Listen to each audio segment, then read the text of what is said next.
الله الرحمن الرحيم إن الله يأمر بالعدل والإحسان وإيتاء ذي القربى وينهى عن الفحشاء والمنكر والبغي يعظكم لعلكم تذكرون صدق الله العظيم وقال النبي صلى الله عليه وسلم نعمتان مغبون فيهما كثير من الناس الصحة والفراغ أو كما قال صلى الله عليه وسلم.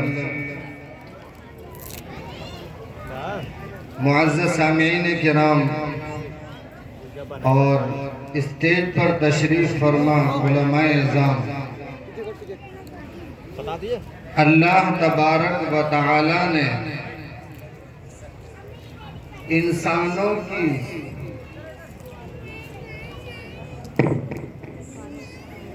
رشد و ہدایت کے لیے قرآن کریم نازل فرمایا.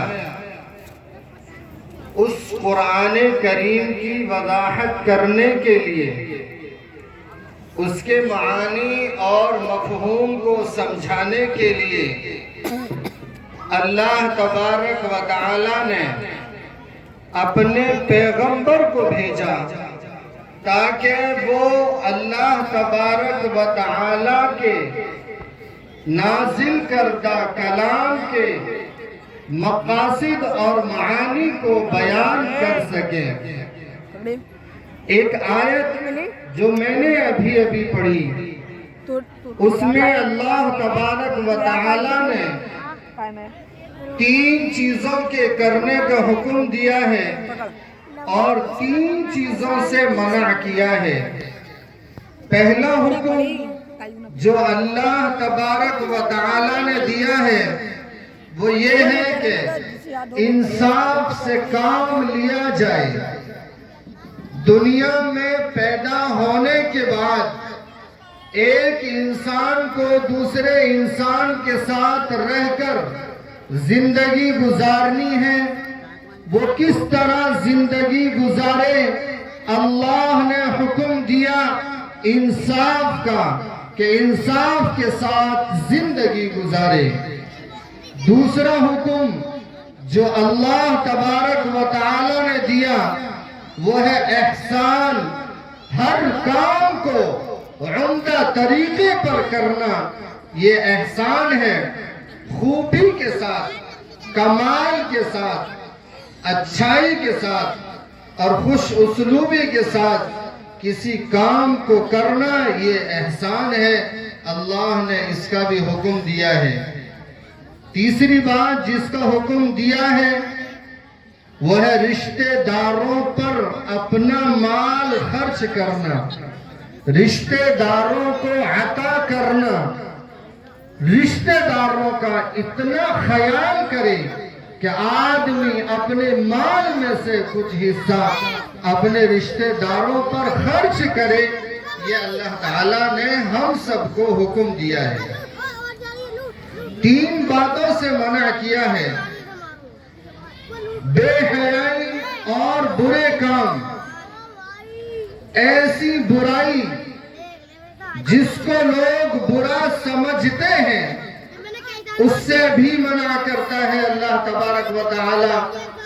اور ایسی برائی اور ایسی بے حیائی جس کو عام لوگ برا نہیں سمجھتے ہیں اس کو بھی اللہ منع کرتا ہے. ایسی برائی جو کھل کر کی جائے اس کو بھی اللہ منع کرتا ہے، اور ایسی برائی جو چھپ کر کی جائے اس کو بھی اللہ منع کرتا ہے. اور آخری بات جس سے اللہ منع کرتا ہے جو اس آیت میں بیان کی وہ ہے والبغی، اور ظلم کرنے سے روکتا ہے. گویا 3 باتوں کے کرنے کا حکم دیا اور اللہ تبارک و تعالی نے 3 باتوں سے روکا. میں ان 6 میں سے ایک بات کو بیان کر کے اپنی بات ختم کر دوں گا. پہلی بات، اللہ حکم دیتا ہے انصاف کا یہ جو آیت میں نے پڑھی ہے آپ سبھی حضرات نے اس کو بارہا سنا ہوگا. آپ اس گاؤں میں ہو یا اس گاؤں سے الگ نکل کر کسی دوسرے شہر میں ہو، ہندوستان کے اندر ہو یا ہندوستان کے باہر ہو، جہاں آپ جمعے کی نماز پڑھتے ہیں آپ نے بارہا سنا ہوگا جمعے کی نماز پڑھانے والا خطیب جو خطبہ دے رہا ہے وہ دوسرے خطبے کے آخر میں یہ آیت پڑھتا ہے ان اللہ یأمر بالعدل والاحسان وایتاء ذی القربى وینہی عن الفحشاء والمنکر والبغی. آپ اس سے اندازہ لگائیں کہ یہ آیت کتنی اہم ہے. پہلا جو حکم ہے انصاف، اس کا مطلب ہے ترازو کے دونوں پلڑے برابر ہو، ایک جھکا ہوا ہو اور ایک اٹھا ہوا ہو. یہ انصاف نہیں ہے. اللہ تبارک و تعالی ہر چیز میں انصاف کا حکم دیتا ہے. اور ہے تو یہ جملہ اور یہ کلمہ بہت چھوٹا، مگر آپ اندازہ لگائیے کہ اللہ تبارک و تعالی نے پہلے ہی جملے کے اندر انسانوں کو کیا تعلیم دی ہے اندازہ نہیں لگایا جا سکتا ہے. انسان اگر انصاف نہ کرے بلکہ ظلم کرے، ترازو کے دو پلڑوں میں سے ایک جھک جائے اور ایک اٹھ جائے، یہ انصاف نہیں ہے. اگر انصاف نہیں کرے گا تو دنیا کے اندر اس کو ذلت اور رسوائی اٹھانی پڑے گی، شرمندگی اور پشیمانی کا سامنا کرنا پڑے گا. یہ اللہ کی طرف سے بہت بڑا حکم ہے. سب سے پہلے ہم غور کریں، ان اللہ یأمر بالعدل. ہم سب کو اللہ نے پیدا کیا ہے، آسمان اللہ نے بنایا اور زمین اللہ نے بنائی، اس کے اوپر درخت اللہ نے اگائے، گھاس پودے نباتات یہ سب اللہ نے اگائے، کھانے پینے کی چیزیں اللہ تعالیٰ نے عطا فرمائی. یہ ساری چیزیں ہمیں اللہ کی طرف سے ملی ہے. سب سے پہلا حق ہماری ذات پر اللہ کا ہے کہ اللہ کو آدمی ایک مانے، اس کے ساتھ کسی کو شریک نہ ٹھہرائے، اس کی ذات میں اور اس کی صفات میں. اگر شریک ٹھہرایا تو پھر یہ شریک ٹھہرانا ہمارے لیے ذلت اور رسوائی کا سبب بنے گا. نیچے اتریے. اللہ کے بعد اگر کسی کا درجہ آتا ہے تو وہ حضور اکرم صلی اللہ علیہ وسلم کا ہے. آپ صلی اللہ علیہ وسلم نے ہمارے لیے بڑی بڑی پریشانیاں جھیلی اور مشقتیں اٹھائیں. ان کا ہمارے اوپر بہت بڑا احسان ہے. اگر ہم نے حضور اکرم صلی اللہ علیہ وسلم کے طریقوں کو چھوڑ کر زندگی گزاری تو ہمیں ذلت اور رسوائی کا سامنا کرنا پڑے گا. اور نیچے اتریے. انسان کے ساتھ زندگی گزارتا ہے. ایک انسان کو دوسرے انسان کی ضرورت پڑتی ہے. آپ تھوڑی دیر سوچئے، تنہا اگر ایک انسان کو دنیا میں چھوڑ دیا جائے تو وہ سارے کام کیسے کر سکتا ہے؟ وہ کمانے بھی جائے اور کھانا بھی بنا لے، وہ اپنے گھر میں پانی کا بھی انتظام کر لے اور باہر جا کر نوکری بھی کر لے، وہ اپنا گھر بھی بنا لے اور کمانے بھی چلا جائے، وہ اتنے سارے کام کیسے کر سکتا ہے؟ اللہ تعالیٰ نے کاموں کو بانٹ دیا ہے اور ایک کے دوسرے کے ذمہ حقوق لازم کر دیے ہیں. اس لیے ہر انسان کے اوپر لازم ہے کہ وہ ایک دوسرے کے حقوق کو ادا کرے. اگر حقوق ادا نہ کرے گا تو حقوق کا ادا کرنا اس کی ذلت اور رسوائی کا سبب بنے گا. اور آگے چلیے، اللہ تبارک و تعالی نے جو عدل کا حکم دیا ہے، یہ تو انسانوں سے الگ ہٹ کر جو جاندار ہیں ان میں بھی اللہ تبارک و تعالی نے عدل کا اور انصاف کا حکم دیا ہے.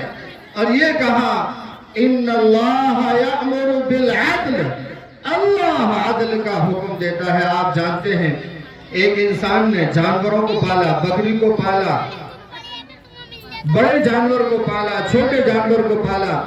اگر وہ اس کے حقوق ادا کرتا ہے تو بہت اچھی بات ہے، اور اگر حقوق ادا نہیں کرتا ہے تو پھر یہ جانور اس کی ذلت کا سبب بنے گا.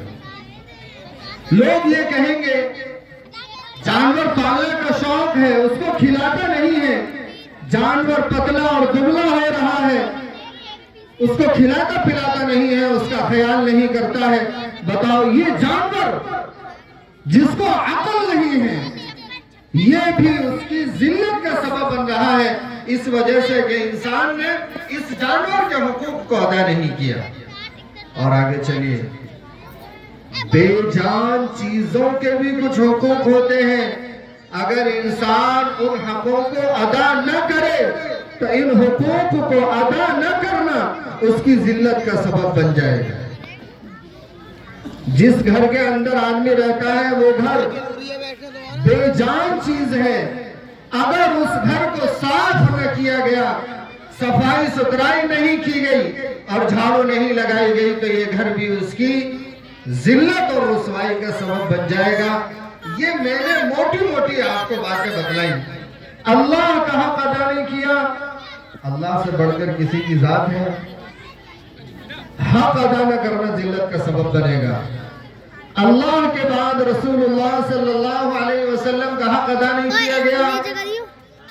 اللہ کے بعد سب سے بڑی ذات حضور اکرم صلی اللہ علیہ وسلم کی ہے، تو حق ادا نہ کرنا ذلت کا سبب بنے گا. انسانوں نے آپس میں ایک دوسرے کے حقوق ادا نہیں کیے تو ذلت کا سبب، اور بے جان چیزوں کے حقوق ادا نہیں کیے گئے تو یہ بھی ذلت کا سبب بنیں گے. اب آپ، یہ میں نے اجمالی طور پر بتلایا، آپ ایک ایک چیز کو لیجئے. انسانوں کے ساتھ رہتے ہیں، ایک انسان کے دوسرے انسان پر حقوق ہیں. اگر آج ہم دیکھیں تو ہم ان حقوق کو ادا نہیں کرتے ہیں، اور حقوق کو ادا نہ کرنے کی وجہ سے ہمارا معاشرہ بگڑا ہوا ہے اور پریشانی کا اتنا سامنا کر رہا ہے کہ دنیا کی زندگی جہنم کی مثال بن چکی ہے اور ہر آدمی اپنے گھر میں پریشان ہے. میں چاہتا ہوں تھوڑی سی اس کی وضاحت کر دوں. جس گھر میں 10-12 افراد ہیں، 8 افراد ہیں، اس گھر میں کوئی نہ کوئی بڑا ہوگا جو گھر کے ذمہ دار ہیں، جن کی عمر زیادہ ہے، اور ان کو چاہیے کہ وہ اپنے گھر میں اس بات کو ملحوظ خاطر رکھیں کہ ہمارے گھر میں ایک دوسرے کے حقوق ادا کیے جا رہے ہیں یا نہیں. آپ یاد رکھیے، اگر گھر کے اندر ایک دوسرے کے حقوق ادا نہیں کیے جا رہے ہیں تو یہ گھر بجائے جنت کی مثال بننے کے جہنم کی مثال بن جائے گا، اور حیات طیبہ خوشگوار زندگی ان کو حاصل نہیں ہوگی. ہر وقت پریشانی کا عالم، ایک دوسرے کی شکایت، ایک دوسرے کی غیبت، ایک دوسرے کی چغل خوری، اسی میں سارا وقت گزر جائے گا، اور ایک دوسرے سے پریشانی کے ساتھ ہی یہ ہماری دنیاوی زندگی ختم ہو جائے گی. بہت زیادہ غور کرنے کی ضرورت ہے.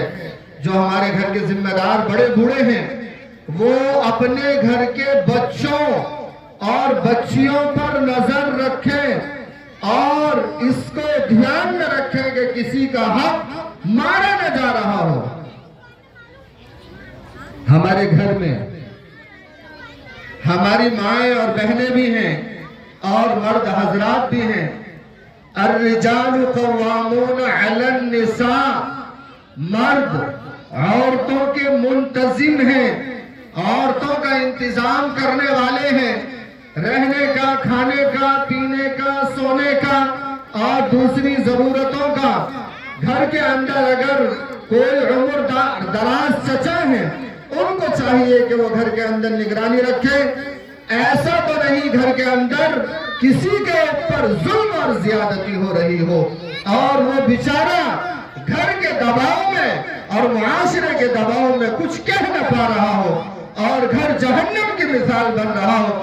ایسا نہ دیکھ لے اچھی طرح سے کہ میں گھر کا ذمہ دار ہوں، میرے گھر میں ظلم و زیادتی تو نہیں ہو رہی ہے.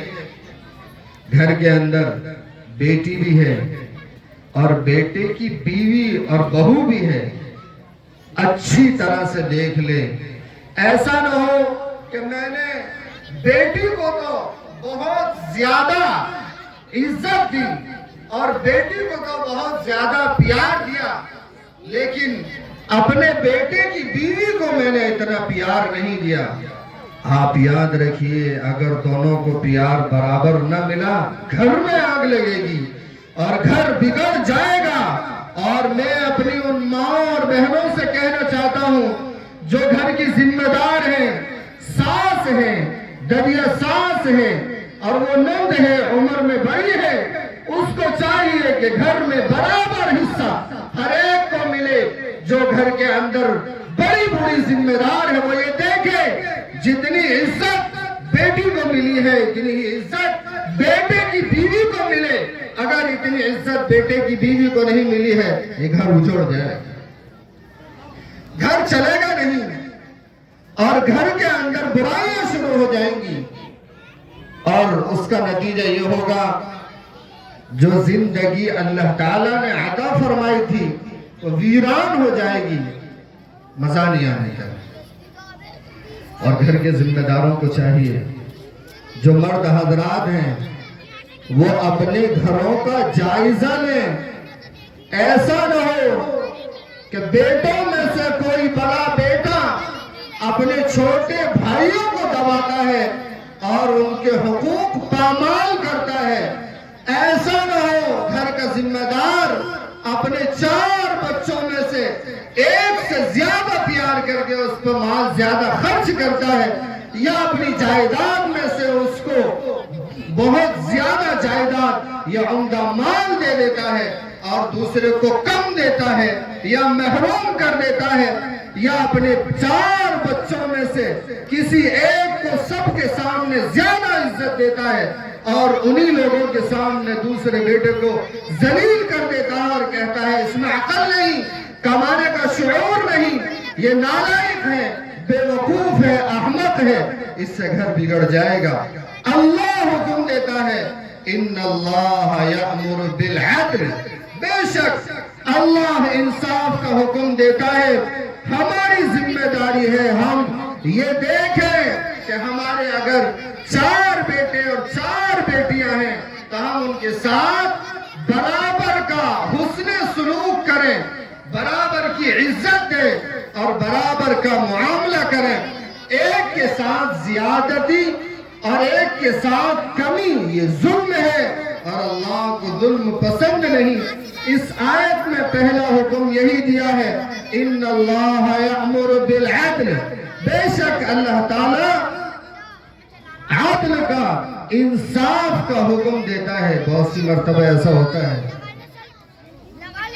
آپ بھی سمجھتے ہیں جو بیٹے ہیں اور بیٹیاں ہیں وہ ہمارا خون جگر ہیں، ان کی محبت ہمارے دلوں میں زیادہ ہے اور فطری طور پر ہوتی ہے.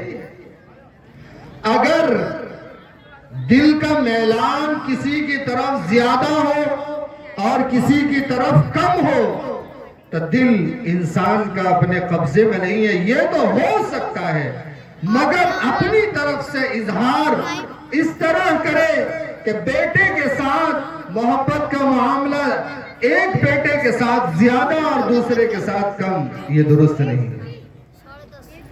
ہم لوگ جن گھروں میں رہتے ہیں، ہم تھوڑا سا اگر دھیان دے دیں تو یہ جو آیت میں حکم دیا گیا ہے انصاف کا، اس پر عمل کرنا بہت آسان ہو جائے۔